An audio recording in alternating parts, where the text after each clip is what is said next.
12 Angry Men, a classic American courtroom drama film directed by Sidney Lumet and released in 1957. It was based on a teleplay of the same name by Reginald Rose. The film is known for its intense and gripping storytelling and is considered a cinematic masterpiece of all time. The movie begins in a New York City courthouse, where a teenage boy from a disadvantaged background is on trial for alleged killing of his father.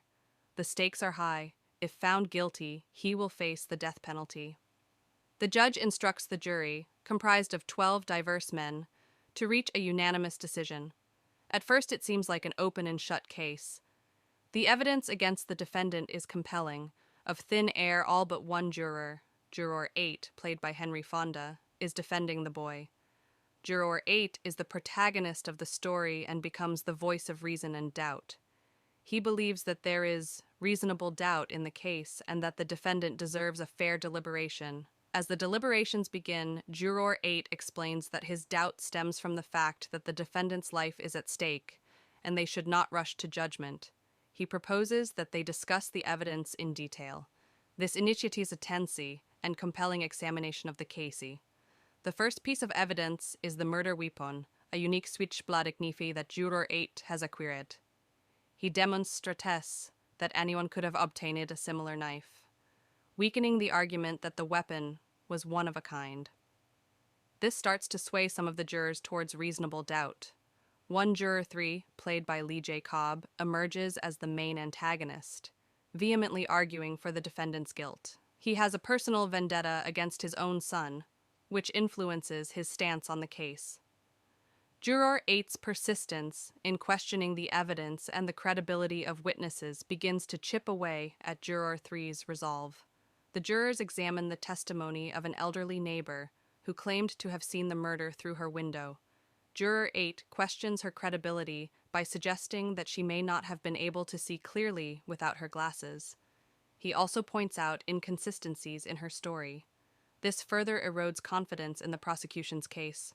Juror 5, played by Jack Klugman, who grew up in a similar neighborhood as the defendant, begins to doubt the testimonies of eyewitnesses who claim to have heard the defendant threaten his father.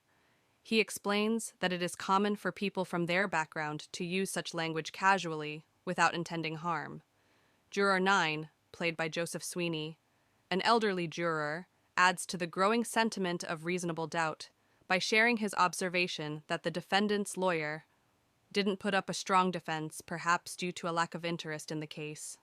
This raises questions about the quality of the legal representation the defendant received. Juror 8 also challenges the alibi provided by the defendant, suggesting that he might have been too nervous and scared to accurately recall his actions that night. The jury examines the timing of events and realizes that the alibi might indeed be plausible. As the deliberations continue, Juror 8's calm and logical approach begins to sway more jurors towards acquittal. Jurors who were initially adamant about the defendant's guilt begin to question the validity of the evidence presented. One by one, they change their votes to not guilty. In a climactic moment, Juror 3, who has been the most obstinate holdout, breaks down emotionally. He reveals that his strong belief in the defendant's guilt is rooted in his strained relationship with his own son, and he projects his anger onto the defendant. This moment of vulnerability leads to Juror 3 ultimately changing his vote to not guilty. With all 12 jurors now voting not guilty, the defendant is acquitted. The film ends with the jurors leaving the courthouse, having fulfilled their duty to ensure a fair trial and uphold the principle of innocent until proven guilty.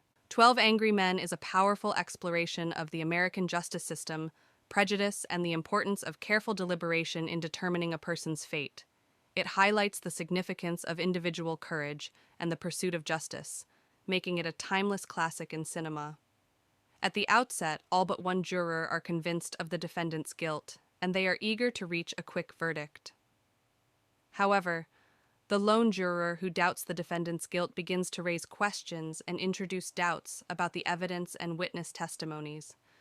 As the deliberations continue, tensions rise, and the jurors' personal biases and prejudices are revealed.